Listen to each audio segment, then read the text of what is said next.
네, 만나서 반갑습니다. 다시 한번 인사드리겠습니다. 교회재정 건강성 운동에서 사무국장으로 일하고 있는 이헌주 목사입니다. 여러분, 먼 길 또 오시느라 고생하셨고 또 여러 곳에서 또 이렇게 오시느라 매우 애쓰셨습니다. 행사를 진행하면서 보니까 그냥 지난번 것과 이번 거를 그냥 한 번에 다 같이 했으면 오시는 수고를 한 번만 했으면 되는데 또 두 번 오시게 해가지고 다음에는 좀 더 잘 준비해 보도록 하겠습니다. 오늘은 2023년도 하반기 재정 세미나 건강한 교회 재정 지표 만들기의 두 번째 시간입니다. 교회 재정의 우선순위에 따른 개정 과목의 지표 만들기 있는데요. 오늘 진행은 지난번처럼 우리 최호윤 회계사님께서 1차 발제해 주시고 이후에 또 두 분의 패널들을 모시고 함께 또 이야기 나누도록 하겠습니다. 재정 지표 만들기 또 개정 과목 만든다라고 하는 이 내용이 이미 오래전부터 저희들이 함께 고민하던 내용입니다. 여전히 교회 문제의 대다수를 차지하는 것은 교회 안에서 일어나는 재정 문제이고요. 재정의 불투명성 때문에 한국 교회가 또 어려움을 당하고 또 여러 좋았던 관계가 깨지기도 하고 그 가운데서 교회에 대한 신뢰가 추락하기도 하죠. 어떻게 하면 교회가 재정을 바르게 사용하고 또 바르게 운영할 수 있을까, 이런 고민이 교회재정 건강성 운동 2005년부터 함께 고민하면서 지금까지 이어져 왔습니다. 오랜 시간 동안 세미나를 열고 또 컨설팅을 해오고 또 많은 또 교회들의 이야기를 들어오면서 여전히 반복되는 문제, 교회 재정은 어떻게 하면 바르게 잘 사용할 수 있고 하나님 나라의 가치를 이루어가는데 또 우리가 얼마나 더 바르게 할 수 있는지에 대한 고민들을 계속해서 해가고 있는 것 같습니다. 그러면서 저희들은 개정 과목의 지표 또 재정 지표를 만드는 일이 매우 중요하다라고 하는 결론에 도달했고요. 또 그 이야기 가운데서 이제 첫 번째 시간 지난번에 했던 것은 여러분들이 유튜브를 통해서 여러분 보실 수 있습니다. 여러분 참고하시면 좋겠고요. 오늘은 두 번째 시간으로 교회 재정의 우선순위에 따른 개정 과목의 지표 만들기 실제에 관련된 이야기를 나누고자 합니다. 지난번 시간은 어떤 방향으로 개정 과목을 만들면 좋을까라고 하는 고민이었다라고 한다면, 오늘은 실제로 교회가 이런 개정 과목은 있어야 하고 또 이런 개정 과목을 통해서 또 교회가 가지고 있는 재정 운영을 조금 더 바르게 할 수 있지 않을까라고 하는 제안을 여러분들에게 드리고자 합니다. 첫 번째 시간입니다. 교회재정 건강성 운동 함께하고 계신 우리 최호윤 회계사님 나오셔서 여러분 발제해 주실 텐데요. 큰 박수로 함께해 주시면 좋겠습니다. 감사합니다. 예, 소개받은 최호윤입니다. 지난번하고 이어서 이번에 오늘 하는 이 두 가지의 큰 저희 방향성이 건강한 교회 재정 지표 만들기라는 제목입니다. 아마 오늘 개정 과목이라는 얘기가 나왔기 때문에 많은 분들이 생각하시는 것이 개정 과목 구체적으로 이럴 때는 어떤 개정 과목을 써야 되느냐, 이제 그쪽 부분에 대한 관심이 여러분들이 많이 갖고 계십니다. 일반적으로. 그래서 어떻게 보면은 여러분 오늘 나눠드린 유인물 중에 별지로 나가 있는 그 형식이 여러분들에게 더 중요하게 다가올 수도 있습니다. 그러나 그 이전에 우리가 생각해야 될 부분은 회계 처리를 잘한다고 개정 과목을 잘 선택하고 잘 세팅한다고 교회 재정이 건강하게 가는 것은 아닙니다. 이 개정 과목 결산서라고 하는 것은 교회가 재정을 어떻게 사용했는지를 정리하고 사실관계, 교회가 어떻게 재정을 운용하였는지를 보여줌으로써, 그래서 이것을 보는 교인들이나 여러 관련된 분들이 교회가 어떻게 가야 되는 것이 건강할까, 우리가 잘하고 있는가 아니면 우리가 뭘 잘못하고 있는가, 이런 부분에 대해서 고민할 수 있는 지표를 제공하는 것이 이 개정 과목 결산서 이 방향입니다. 그래서 오늘 제가 설명드리고자 하는 부분은 그렇다 그러면은 교회마다 여러 가지 결산서 개정 과목이 나오는데 그 개정 과목들이 어떤 요소로 형성되는 것이 필요하냐, 그리고 그것이 구체적으로 어떤 형태의 개정 과목으로 나오는 바람직할까, 그리고 그것이 우리가 어떻게 봐야 교회가 건강하다라고, 재정 운영에 있어서 건강하다라고 어떤 그 분석, 검토, 판단할 수 있는 지표가 될 수 있을까 하는 부분에서 오늘 좀 설명을 드릴까 합니다. 우리가 일반적으로 대화를 하거나 이렇게 얘기하다 보면은 분명히 대화는 대화를 듣는 상대방이 있습니다. 그리고 상대방이 전달하는 여러 가지 내용들이 있고, 또 글을 쓰면은 그 글 속에는 그 사람의 여러 가지 성격이라든지 문맥에 따라서 우리 말의 품위가 있다, 이런 얘기가 나올 수 있죠. 그래서 많은 경우에 사람들은 얘기할 때 본인이 뭘 중요하게 얘기할 부분들은 보통 강조를 하고 표현을 하죠. 근데 이런 부분들이 우리가 보는 결산서에도 동일합니다. 결산서에도 뭘 강조하느냐가 그 결산서의 구성이 되게 됩니다.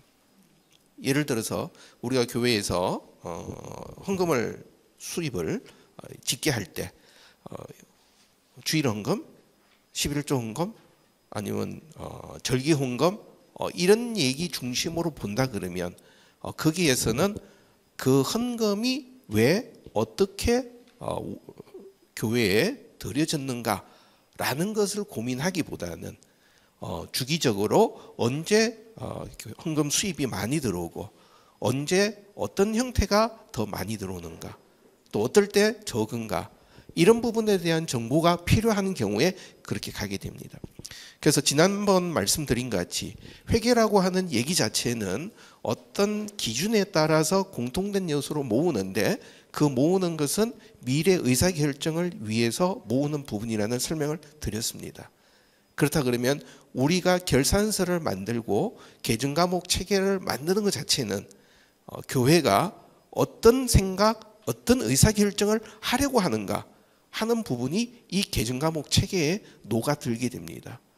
그래서 우리가 어떤 교회, 아니면 그것이 교회 구성원일 수도 있고 외부에 있는 제3자일 수도 있지만, 그 계정 과목 결산서를 보면 이 교회는 어떤 관심으로 재정을 운용하는가. 자, 예를 들어서 우리가 그 많은 경우에 보는 것이 뭐 성가대, 유치부, 청년부, 어떤 부서별로 보통 우리가 결산서를 많이 만들게 되죠. 계정 과목을. 그러니까 그렇게 계정 과목이 만들어졌을 때는 이 교회는 부서별로 예산을 얼마 쓰느냐, 이 부분에 대한 얘기가 더 중점이 되게 됩니다. 그렇다 그러면은 부서별로 쓰여진 걸 갖고 우리가 교회가 어떤 일을 하는가, 우리가 성경에도 보면은 우리의 행실을 통해서 교회가, 사람들이 교회의 역할을 보고 하나님께 영광 돌리게 하라.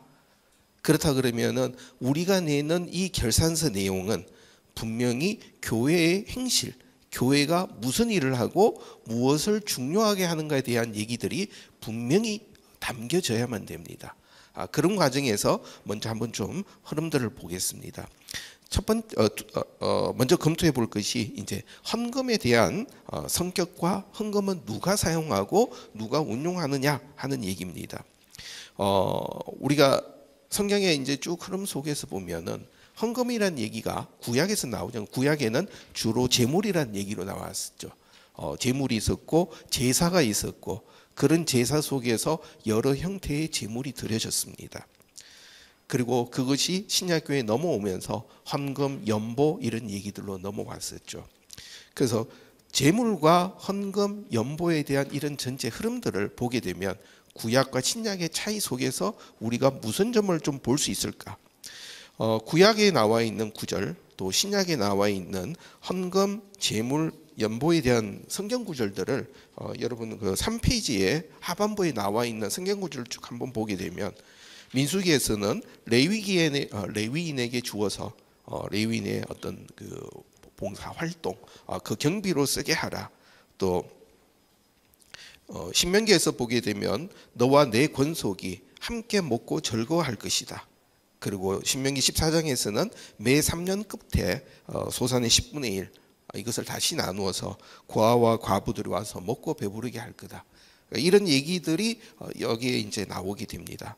그리고 신약에서는 사도들이 발 앞에 두매 그들이 각 사람의 필요에 따라서 나누었다. 그리고 사도행전 6장에서는 헬라파 유대인들이 과부의 필요들을 또 나누어 주는 것들이 나오게 됩니다. 그리고 로마서 부분도 있고 특히 이제 고린도후서 8장 부분이 연보에 대한 얘기들이 많이 나와 있죠. 그래서 고린도후서 8장 힘에 붙이도록 자원하여 은혜와 성도 섬긴 일에 같이 참여하는 부분들, 연보에는 얘기들이 나옵니다. 이런 얘기들을 우리가 한번 보게 되면은 제물, 구약에 있었던 제물, 신약에 있었던 헌금, 이 맥 속에서 볼 때 구약의 제물은 첫 번째는 하나님과 이스라엘 백성들의 죄를 회개하고 이것을 하나님과 다시 회복되는 그 제물의 역할이 하나가 있었고, 두 번째는 구약의 그 제물로 그 사람들이 공동체가 같이 나누어가는 역할이 구약의 제물의 역할이었다고 볼 수 있습니다. 그래서 그 얘기는 우리가 신약에서 예수님이 말씀하셨던 하나님을 사랑하고 내 이웃을 사랑하라, 첫째 계명, 둘째 계명, 그 두 가지가 이 제물의 용도에서 그대로 나와 있다. 예수님이 십자가에서 돌아가시고 부활하신 후에 구약의 제사는 없어지고, 그렇다면 구약의 제사에 따른 제물 자체도 그리스도로 완성이 되어버렸기 때문에 그 이후부터는 이 제물이 아니라 이제는 교회라는 구성체로 만들어져 있으면서 교회 안에 드려지는 헌금, 연보, 이 얘기가 우리의 구성이 됐었죠. 그래서 신약교회에서는 이 헌금 자체는 주로 구성원들의 필요들 나눔, 그리고 예배를 하는 그 부분에 대한 용도로 쓰여졌습니다.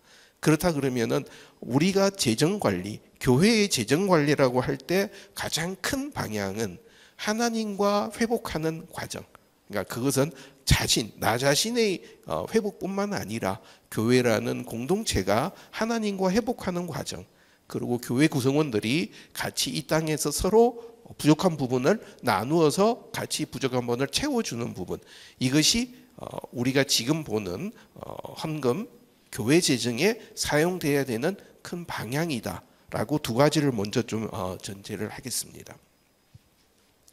두 번째로는 그러면 재정관리의 주체로서 그럼 누가 이 재정관리의 주체가 될 것인가? 구약에서는 제물을 그대로 드렸었죠. 제물을 드리니까 제사장이라는 직분을 가진 제사장이 그 제물을 사용에 대해서 이 부분을 관리를 해왔습니다. 근데 지금은 그 제물이 아니라 헌금을 드립니다. 그럼 이 드리는 헌금 자체는 그럼 누가 관리를 할 것이냐?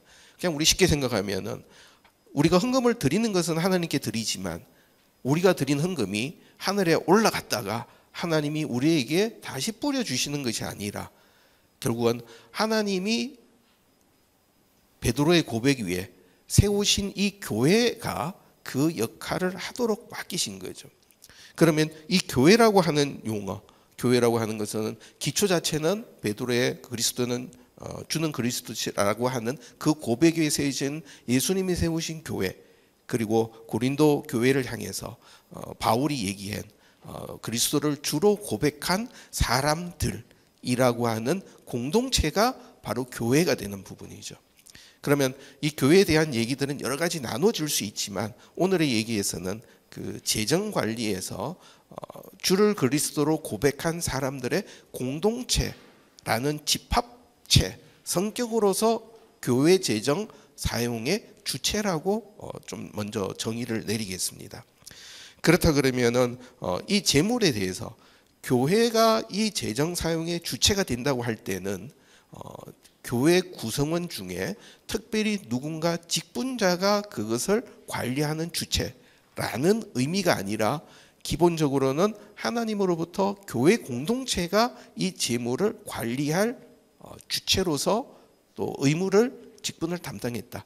그런데 현대교회에서는 이 교회 공동체의 구성원들이 너무 다양하고 넓어지다 보니까 이런 경우에 직접적인 실행 자체는 재정부 또 재무를 담당하는 재정부서, 재정 담당 이렇게 나눠지게 되다 보니까 많은 경우에 정말 교회 구성원이었던 교인들은 재정관리의 주체가 되기보다는 방관자로 넘어가 버리는 상황이죠. 그러다 보니까 예를 들어서 교회에서 어떤 재정 사고가 났다. 그렇다 그러면 교회에서 하는 얘기는 재정 담당 집사, 재정 담당 장로가 잘못했다는 비난이 먼저 나옵니다. 이 얘기의 본질은 내가 교회 구성체로서, 내가 재정관리의 주체로서 이 재정을 내가 관리 못했다는 이것을 회개하는 것이 아니라 나는 제3자다. 그러니까 나는 교회 구성원이 아니란 얘기가 돼버리는, 이것이 현대교회에서 나타나는 가장 큰 문제점이 되고 있습니다.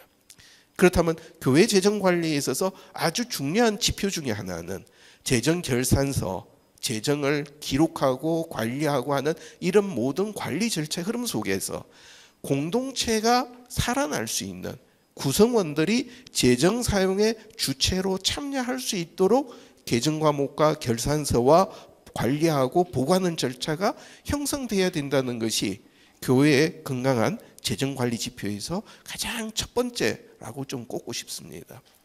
그래서 개정 과목이나 이런 부분들도 누가 어떻다 이런 얘기가 아니라 참여할 수 있도록 모든 것들이 만들어져야 된다 하는 부분으로 좀 드리겠습니다.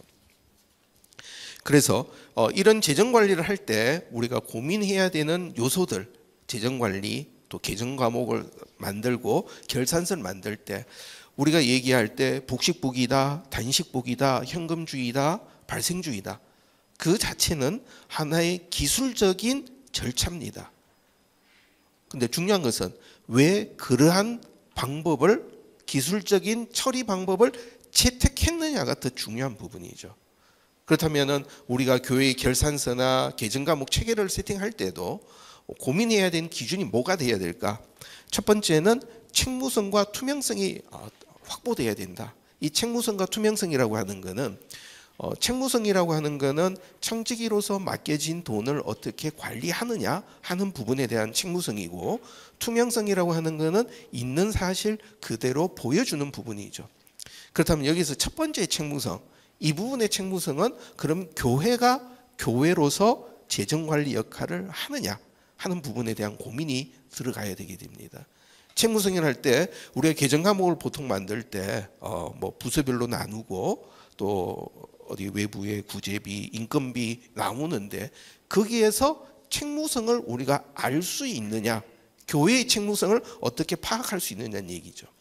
교회의 책무성이라고 하는 것은 하나님이 맡겨주신 재정을, 교회의 기능, 하나님을 섬기고 하나님과 회복하고 이 땅에서 사람들과 화목하게 돼가는 그 과정, 다른 말로 하나님을 섬기는 예배와 또 그 교회 구성원들과의 코이누니아, 그리고 이웃, 대외적으로 선교와 구제, 이런 부분들의 역할들이 어떻게 나오냐가 우리 개정 과목과 결산서 체계에 나와야만 우리가 이 재정을 결산하는 의미가 있는 부분이라는 부분입니다. 그러다 보니까 이러한 얘기들을 할 때 두 번째로 이 개정 과목에 대한 얘기들은 공동체성을 우리가 회복할 수 있어야 된다. 저도 회계사이다 보니까 회계적인 용어로 결산서를 많이 만들게 됩니다. 그러면 뭐 저는 벌써 몇십 년을 이걸 했기 때문에 용어라든지 이런 것이 아주 익숙합니다. 그나마 이 뒤에 가서 나오는 개정 과목, 별첨으로 드린 개정 과목을 보시면 이게 무슨 말인지 이런 경우였다면, 자, 우리 이런 얘기 다시 해보죠. 앞에 서두에서 말씀드린 같이 우리가 대화를 한다는 것은 상대방에게 나의 생각, 나의 의미를 전달하려고 하는데 막상 결산서를 만들었는데 보는 사람이 거기에 대해서 전혀 이해가 안 된다? 그렇다면 이 부분은 전달하는 사람의 잘못이 하나가 있습니다. 분명히. 이것을 훨씬 더 이해하기 쉬운 용어로, 쉬운 언어로 표현을 해줘야 되는 부분과 또 하나는 그 사람하고 더 많은 소통을 해서 교육이라든지 이런 부분으로 그 부분에 대해서 이해를 할 수 있는, 여기에서 이것을 공동체성이라고 제가 말씀드린 이유는 이 부분에 대한 결산서 내용에 대해서 교인들이 이해를 하지 못하면 그러면은 내가 교회 구성원으로서 우리 교회가 재정이 어떻게 사용됐는가를 고민하기보다는 멀찍이 다른 사람의 얘기로 보게 됩니다. 자, 우리 쉽게 한번 생각해 봅니다. 다른 얘기로 예를 들어서 어떤 사람이 급여 명세를 받았습니다. 급여 명세에는 그 사람에게 지급되는 총액, 거기에는 기본급, 뭐 상여, 무슨 수당 이런 것들이 나오죠. 그리고 공제에게는 뭐 소득세, 지방소득세, 국민연금 이런 게 나옵니다. 이것도 어떻게 보면 재정 보고서입니다. 그런데 그 부분에 이해가 안 되면 어떻게 하나요? 급여 준 경리과나 회계과 가서 이번에 급여가 이상하다라고 얘기를 하게 됩니다. 왜? 그 경우는 본인이 그 급여 명세서의 주체라고 보기 때문이죠. 마찬가지로 교회 결산서가 나왔을 때 교회 결산서를 본 교인들이 이해가 안 되면, 뭐가 이상하다면 그것을 찾아가서 얘기할 수 있는, 그리고 그 이전에 그 내용들이 충분히 전달될 수 있는 형식으로 개정 과목과 이 분류들이 나와야 된다 하는 부분입니다. 세 번째는 교회가 재정을 잘 사용했느냐, 이런 부분들은 맡겨진 부분들, 그 얘기가 맡겨진 부분들에 따라서 그 사업들을 얼마나 효율적으로 했느냐, 이런 부분들은 우리가 주로 예산에 대한 대비 부분으로 볼 수 있다고 봅니다. 그리고 그 다음에 네 번째로는 교회 재정의 공공성에 대한 부분입니다. 우리가 보통 볼 때 복음은 값없이 이 세상 모든 사람에게 하나님이 허락하셨습니다. 이 부분은 복음의 공공성이라고 얘기할 수 있죠. 그렇다 그러면 하나님이 우리에게 맡겨주신 재정 또한 이 복음의 공공성을 확보하기 위해서 재정 또한 공공성을 가져야 된다. 교회가 지출하는 재정의 내용들이 우리 지역교회, 우리 안에만의 용도로 사용되어진다면 이것은 이스라엘 백성들이 선민으로 택함받은 백성이라고 했지만 그 택함받은 백성이 이방을 구원하는 용도로 쓴 것이 아니라 이스라엘 자체의 우월한 선민사상으로 이방을 배척한 이스라엘의 오류를 교회가 재정 사용에 있어서도 동일한 실수를 범하게 되는 부분이 될 수 있습니다. 그래서 교회 재정에 대해서는 재정에 대한 분류, 그룹핑이 될 때는 교회가 내부도 있지만 대외적으로 같이 나눔과 이런 공공성에 대한 재정이 어떻게 사용되는지를 그룹핑하고 보여줄 수 있는 정보가 있어야 되는 부분이 됩니다. 세 번째는 재정 정보의 공공성. 자, 앞부분은 재정 사용에 대한 공공성이라면 재정 정보에 대한 공공성.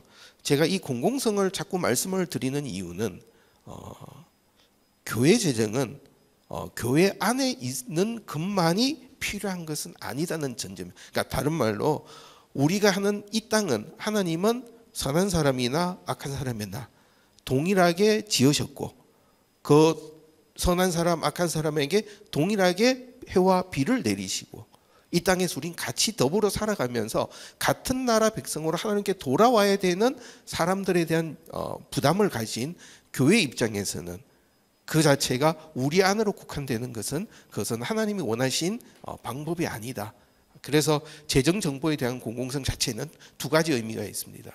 하나는 교회 내부에서 모든 사람들이 그 재정 정보에 대해서 이해 가능성을 높이고 모두가 재정에 대한 흐름들을 알 수 있도록 가야 된다는 것 하나와 교회가 사용한 재정이 일반 교인들이 아닌 교회가 아닌 다른 외부 제3자 어떻게 보면 일반 사회까지도 이 재정에 대한 정보들이 전달될 수 있도록 가야 된다. 그 이유 자체는 우리의 착한 행실을 보고 하나님께 영광 돌리게 하라는 그 말씀을 생각하면은 이것은 우리가 오른손이 하는 것을 왼손이 모르게 하라는 선한 일과 또 다른 측면으로 돈을 사용하는 모습을 보게 되면 그 사람이 무엇을 중요하게 여기고 무엇을 하는지가 우리는 누구나 다 알 수 있습니다. 결국 교회가 사용했던 재정의 사용 내역을 볼 때 교회가 무엇을 중요시하느냐는 얘기가 나올 수 있죠. 그래서 이런 부분에 대한 숫자로 표현된 교회의 결산서는 교회가 행한 행실로서의 공개되는 부분이 필요하다. 그래서 이러한 얘기들이 우리가 한 해 결산을 하면서 개정 과목이라든지 이런 결산서에서 우리가 분석을 할 때 봐야 되는 지표로서 보게 될 때 첫 번째는 교회가 처음 계획했던 또 교회가 설립하면서 가졌던 또 교회가 가진 비전 또 또 그 다음에 한 해의 목회 방향, 또 한 해의 사업을 진행하려고 하는 예산, 거기와 관련돼서 비교하는 정보가 이 결산서 형식에 들어가 있느냐. 우리가 가끔은 보면은 목회 방향, 교회 철학과는 별개로 가는 경우들이 많이 있습니다. 그래서 제가 감사를 했던 경우 중에 하나가 어떤 교회에 갔었는데 정관에 보면 50%는 교회 내부, 50%는 교회 밖에다 사용하는 것을 정관에 아예 박아두었습니다. 그런데 결산서, 교회가 내부에 공개한 결산서 어디에도 몇 프로가 외부에 사용됐는지, 내부에 사용됐는지라는 것을 비교할 수 있는 정보 기준이 없다면 이 부분은 우리가 가지는 정체성과 일치되지 않는 결산서가 만들어진다는 얘기죠. 결국 우리 결산서라고 하는 것은 재정에 대한 사용 내역이 우리가 우리를 볼 수 있는 지표로서의 역할을 해야 되는 부분이 되게 됩니다. 그리고 두 번째, 기능적 정보와 속성적 정보. 지난 앞 시간에 1차 때 이 부분에 대해서는 좀 깊이 말씀드렸습니다. 이 부분은 우리 교회가 하는 기능이 어떠냐에 따라서 재정이 얼마나 어떻게 사용됐나 그 비중을 보고 구체적으로 그 내용들이 다시 실제는 어떤 성질로 지출이 됐나 보는 부분입니다. 별첨 자료로 보여드렸던, 첨부해드렸던 그 자료를 잠깐 한번 보시면은 제목은 교회회계 개정 과목표라는 표를 달았습니다. 그래서 왼쪽으로는 우리가 익히 알고 계시는 그런 개정 과목 일반적인 명칭들이 주로 나오고, 오른쪽으로는 행정, 예배, 코이노니아, 교육, 선교, 구제 그리고 여러 가지 것들 나올 수 있습니다. 그렇다 그러면은 우리가 만드는 교회 결산서는 우리가 교회로서 수행하는 역할이 무엇냐, 기능에 대한 별로 이런 그룹핑이 되는 정보가 먼저 하나가 있어야 되게 되겠죠. 그래서 이것을 갖고 우리는 기능적인 정보라고 볼 수 있습니다.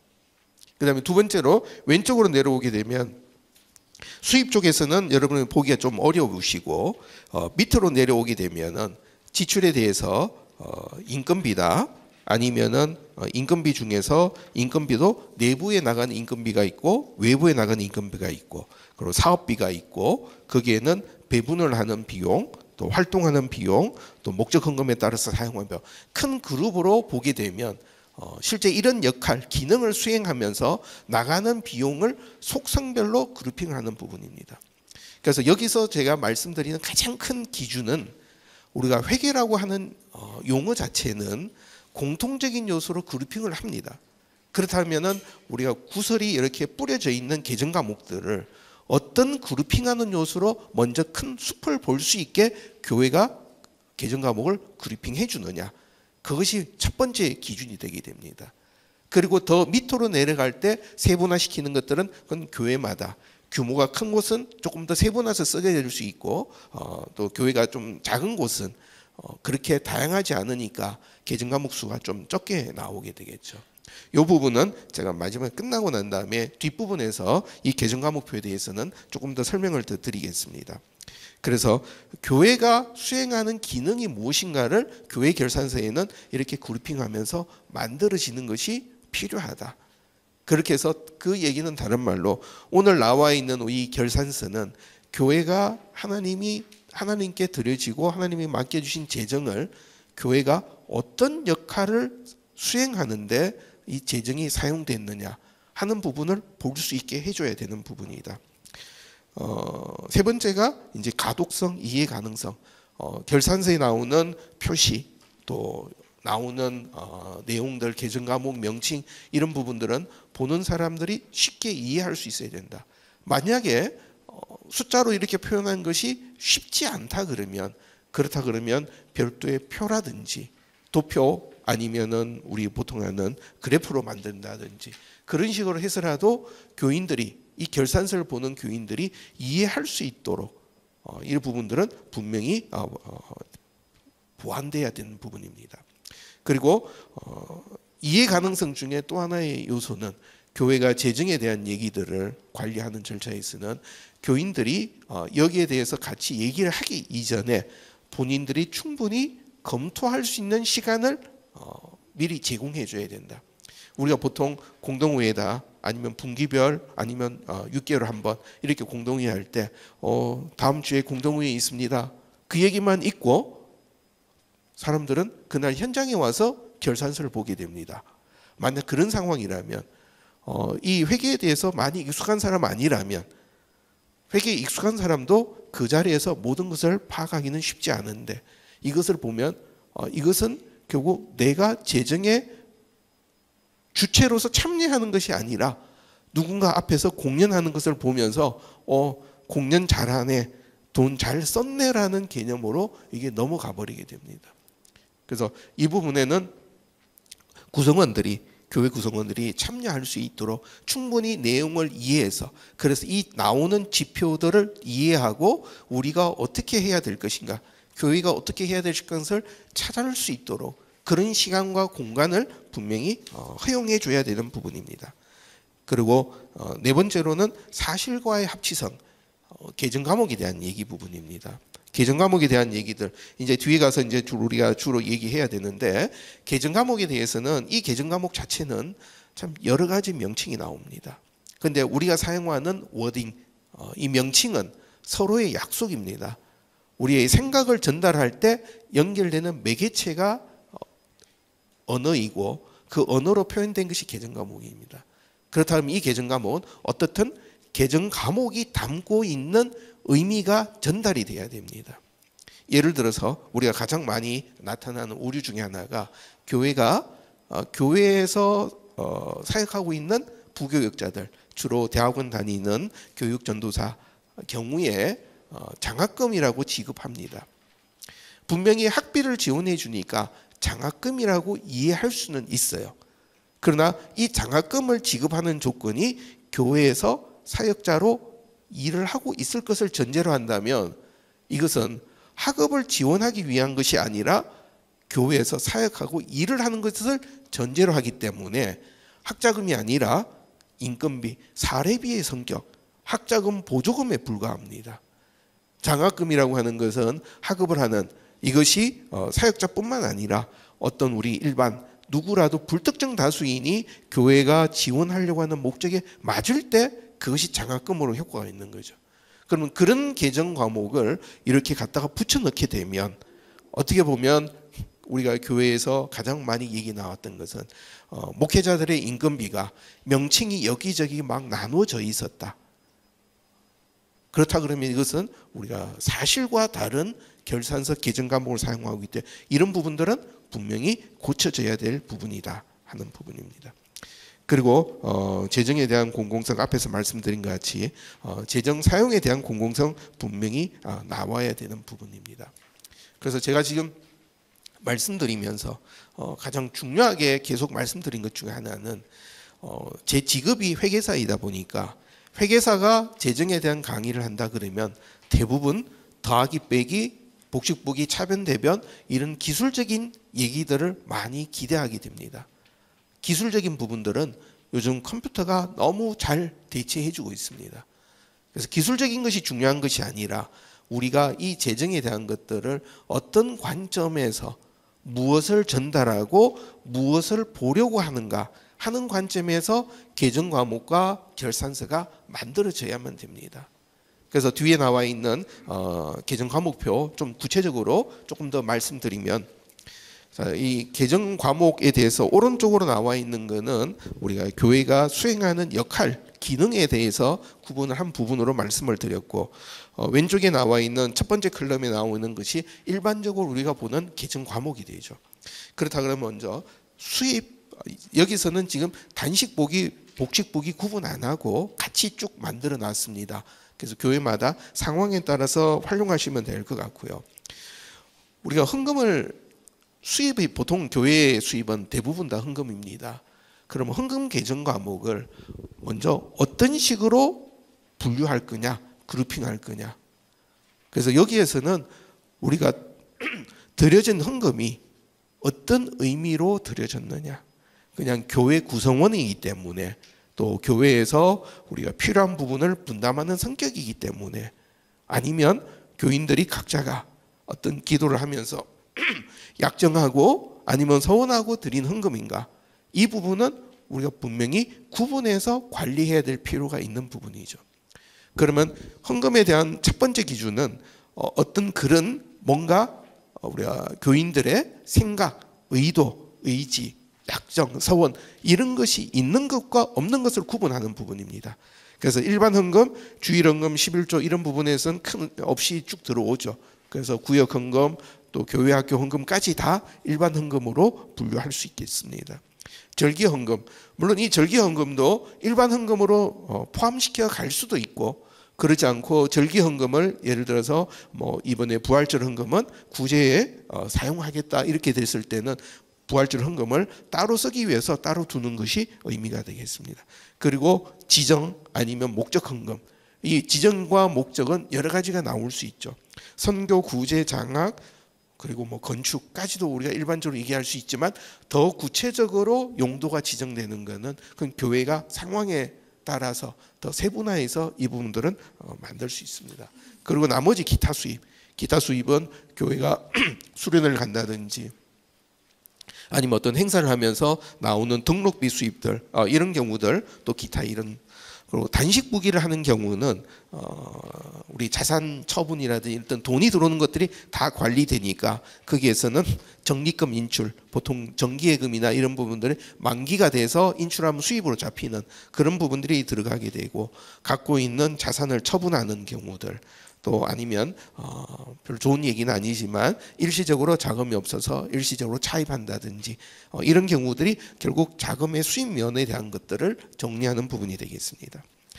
그 다음에 이제 지출 쪽으로 들어가서 보게 되면은, 자, 지출 쪽에는 먼저 이제 내용에 대한 성격을 나눌 때 물론 우리가 여러 가지들 쭉 그냥 나열할 수 있지만 교회는 어찌됐든 교회의 비용의 대부분은 사람들이 움직이면서 활동들이 진행이 됩니다.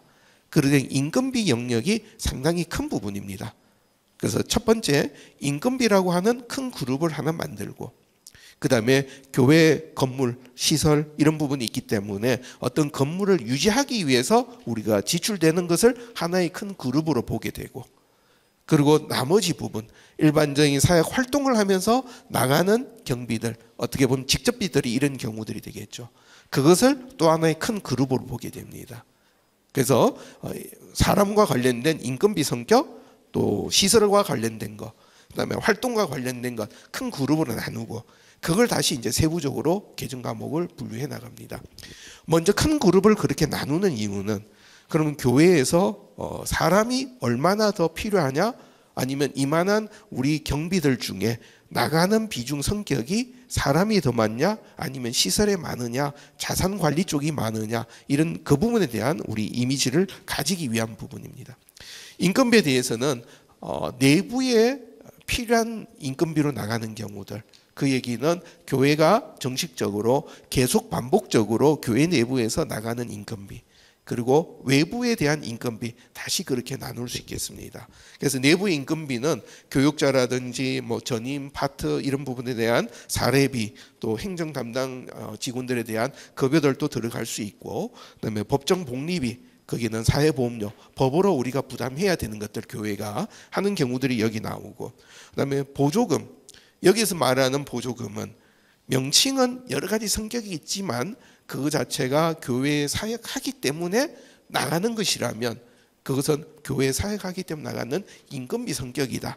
그래서 주택보조금, 자녀 학자금 보조, 또 통신비 보조, 의료비 보조, 휴가비 보조 이런 부분들. 그런데 여기서 하나 구분해야 되는 부분들은 우리가 여기에서 나가는 이 보조금이 실제 발생된 경비, 예를 들어서 신방 다니시는 목회자가 계속 연락을 하면서 나가는 핸드폰 사용료를 지원한다. 그 부분은 여기 나오는 인건비 성격이 아닌 겁니다. 왜? 그 부분은 그 사람이 여기 사역하기 때문에 나가는 것이 아니라 활동을 했기 때문에 나가는 거니까 그거는 인건비가 아니라 밑에 있는 활동 쪽으로 내려가야 됩니다. 여기에는 그 사람이 활동하는 실제 발생된 경비 중심으로 가는 것이 아니라 사역하기 때문에 보조해 주는 쪽들이 여기에 해당이 됩니다. 그렇다 그러면 실비 정산하지 않는 것들은 우리는 1차적으로 인건비 성격으로 봐야 되게 됩니다. 그 다음에 퇴직급여, 거기에는 퇴직연금도 될 수도 있고 퇴직적립금 아니면 실제 퇴직금으로 나가는 경우들이 거기에 해당이 되겠죠. 교육비, 이 교육비는 본인에게 직접 나가는 이 교육비가 아니라 내부 구성원들에게 교육을 하는 부분들, 구성원들이 외부에 나가서 교육을 받고 올 수도 있고 어찌됐든 내부에 있는 구성원들이 어떤 역량을 더 키우기 위해서 나가는 지출, 이 부분도 결국은 사람을 양성하는 부분이다 해서 인건비로 보는 부분이 됩니다. 복리후생비, 경조비 이런 활동들. 그래서 여기서 중요한 거는 그 사람이 교회 내에서 사역을 하고 근무를 하고 있기 때문에 나가는 비용이라면 모두가 다 인건비 성격으로 분류하는 부분입니다. 인건비 중에 외부에 대한 성격, 주로 많이 나오는 것은 첫 번째가 전문 인건비. 이런 경우는 예를 들어서 성가대 지휘자, 반주자에게 뭐 큰 금액은 아니지만 계속적으로 사례비를 지원한다면 여기에 대한 것은 전문 인건비라는 성격으로 분류할 수 있겠습니다. 여기서 제가 관로를 한 것은 그 부분에서 더 세분화시켜서 관리를 할 때 더 만들어 주시면 되는 항목이 됩니다. 그리고 외부에 나가는 강사비, 그래서 교회 안에서 뭐 주일 저녁 예배 때, 오후 예배 때 외부 강사님이 오셔서 했다. 그때 강사비가 나온다면 이때는 이 부분으로 들어가야 되겠죠. 그리고 난 다음에 이제 시설 관리비는 교회가 건물을 갖고 있는 경우도 있겠고 임차해서 쓰는 경우도 있겠죠.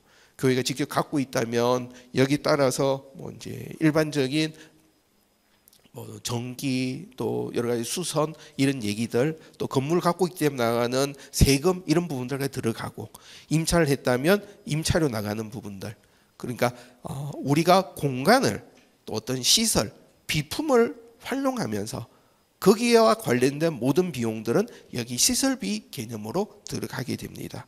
그래서 관리 운영비 들어가게 되고 장소 임차료도 뭐 예배당이 될 수도 있겠고 사무실이 될 수도 있겠고 또 여러 가지 장비를 빌린 경우도 여기에 해당이 될 수 있겠습니다. 그리고 거기 관련된 것들을 수선하고 교회가 차량을 유지하는 경우도 같은 개념이 됩니다. 그리고 보험료 또 거기 관련된 세금 또 소모성 비품비 작은 것들을 구입해서 사용한 부분들 여기 들어가게 됩니다.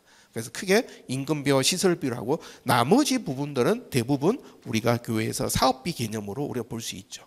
그래서 이 사업비를 다시 두 가지로 좀 나눠서 하나는 분배 성격, 이건 누군가에게 받는 귀속자가 있다. 누군가에게 우리가 나눠주는 부분이다. 가장 많이 볼 수 있는 게 선교비, 장학금, 구제비 이런 경우들을 볼 수 있습니다. 그리고 구체적으로 선교비를 국내 선교, 해외 선교, 또 국내 기관, 단체 후원 여러 가지로 또 더 세분화할 수 있습니다. 뭐 그 경우는 교회마다 규모에 따라서 세분화하거나 또 모아서 가실 수 있겠죠.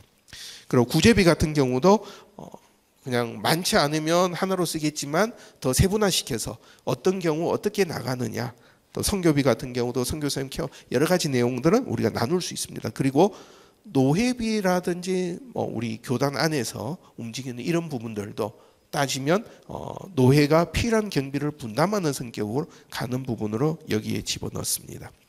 그리고 사역활동비가 일반적으로 우리 교회에서 이제 활동하면서 발생되는 대부분의 직접비 성격이 됩니다. 그래서 목회비에 목회활동비 같은 경우들이 여기 들어가게 됩니다. 여기에서 우리가 한 번 더 생각해야 될 부분은 실제 발생된 경비 중심으로 정산되는 목회활동비는 여기 나옵니다. 그러나 그렇지 않고 정액으로 실제 발생된 경비들을 정산하지 않는다면 이것은 그 사람의 귀속되는 오해를 받을 수 있는 부분이 되어버리죠. 그리고 교회가 구입하는 도서비 여기에는 성가대 주보도 들어갈 수도 있겠고 주보 구입비라든지 교회가 필요한 책을 사는 것들 인쇄비는 제작들 악보도 뭐 하는 이런 얘기들이 이제 도서비 인쇄비로 나눌 수 있겠습니다. 소모품비 통신비 이런 얘기들 우리가 있고 교재비 이거는 주일학교 애들 이제 필요한 교재들 구입하고 할 때 이런 얘기들 또 다과 간식비 어떤 모임이나 필요할 때 다가 관식비가 주로 들어가게 됩니다. 식사비, 식사할 때는 식사를 하거나 아니면 식당 운영하면서 들어간 부분들도 여기 들어가게 됩니다. 여비교통비, 선물비 이런 경우들이 이제 우리가 얘기하는 큰 그 활동에 관련된 부분입니다.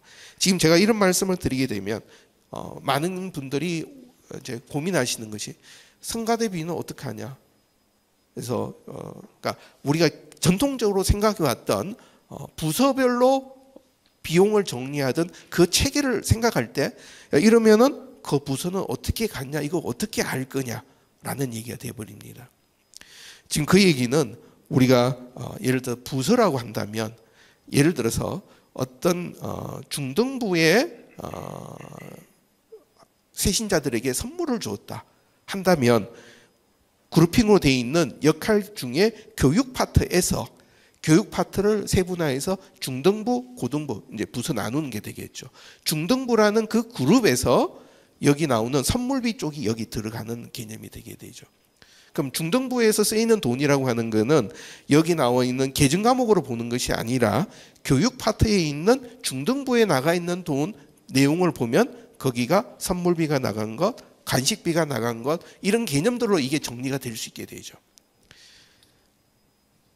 그래서 여기 부서 지원비라고 하는 이 얘기는 그러니까 어떤 구체적으로 경비를 정리하는 것이 아니라 그 부서가 알아서 쓰도록 하는 경우 별로 바람직한 경우는 아닙니다. 그러나 예를 들어서 행사를 할 때 그 부서 자체적으로 하는 것을 교회 쪽에서 지원하는 그런 경우들이 나올 수 있겠습니다. 외부 용역비, 외부의 도움을 받는 경우들 이런 경우들이 들어갈 수 있습니다. 그다음에 목적 헌금 사용에 대한 것들은 우리가 드려진 헌금 목적대로 된 부분들이 목적대로 어떻게 사용됐느냐. 예를 들어서 구제, 선교, 장학 이쪽 부분들은 기본적으로 가기 때문에 따로 괜찮습니다. 그러나 더 세분화된 별도의 목적 헌금을 교인들이 드렸다면 그것이 교회 사역과 관련된 부분이라면 그 드리는 헌금을 별도로 이 목적 헌금에서 사용됐다는 것들을 매칭시키면서 관리하는 필요가 있는 부분이 되겠습니다. 그리고 단식국이 쓰시는 경우는 자산 취득비, 금융자산 취득, 적립금, 차입금 상환 이런 얘기들이 추가로 더 들어가게 되겠습니다. 이런 경우 됐을 때 그러면 여기에서 크게 그러면 예를 들어서 건축회계는 그럼 어떻게 하냐? 건축회계는 구제 옆에 건축회계라고 하는 하나의 클럼들이 또 하나 더 만들어져서 건축회계 쪽에 관련된 것들이 별도로 움직이게 됩니다. 그래서 우리가 특별회계, 우리가 보통 교회에서 일반 회계와 특별회계를 많이 구분하는 경우가 좀 있습니다. 그것을 구분하는 이유는 별도로 드려진 헌금을 완전히 교회 일반 재정으로 섞이지 않게 하겠다는 취지에서 보통 구분을 합니다. 그러나 그렇게 가다가 생기는 문제는 교회 전체적으로 어떻게 됐는지 교회 내부에서 오고 가고 했는 부분들 관리가 안 되게 됩니다.